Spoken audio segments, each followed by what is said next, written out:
All right, the coronavirus shutting down campuses across the country. You probably feel this or know this or feel it directly. At least 3 million students now impacted as close to 100 universities and colleges move their classes online.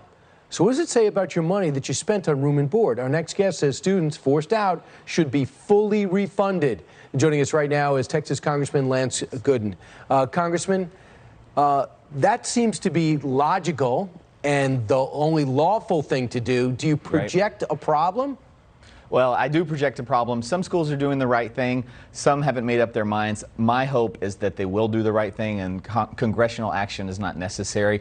But if you pay for room and board and you're being kicked out of your dorm, it only makes sense that you would get that money back. If I cancel a hotel reservation, even if it's non-refundable, hotels, which would still love for me to come, are refunding my deposit, my room across the nation. But hotels are still open for business. These schools are kicking students out and saying, you're on your own. So if that's the case, they need to be refunding these room and board costs. Right, and of course, for a semester, if you cancel the whole semester, that's a different story.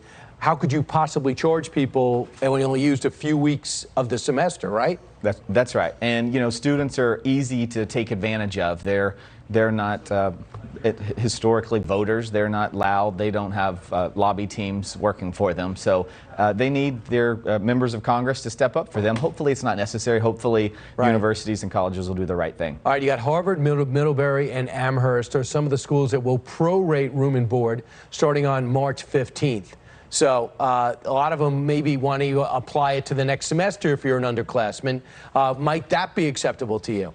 It might be. If I'm coming back the next semester, if I'm graduating in 2 months, or if I decide to go somewhere else, then I want to be sure I get that money back. But really, students probably don't have the means. If you're a low-income student, if you're on a scholarship, maybe you don't have anywhere to go back to. So you need that money right now. I'm hard-pressed to accept the idea that universities need that money more than the students they're kicking out. Absolutely. You see, the parents are usually writing those checks. So I think the parents got to be proactive and go out there and fight for it like everything else, usually to get into that school.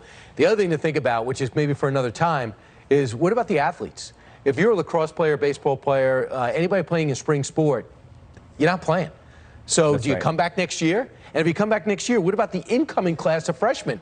Is there going to be any scholarship money available for them? Right. Do you lose your eligibility for the maximum number of years you can participate? Does this year count? There's a lot of decisions that are going to have to be made in the coming months. NCAA and everything like that. But I think it's great that you're getting ahead of it. A lot of parents it resonates with, especially my house. My daughter's a freshman. She was told, don't come back. You're going to do this from a remote location. Come get your stuff. Was she given her money back? We have not addressed that. That bridge has not been crossed. She just found out that yesterday. That's why this segment is so perfect for us. Appreciate it. Thank you. Congressman, thanks a lot. Getting ahead of it, and we'll stay with it.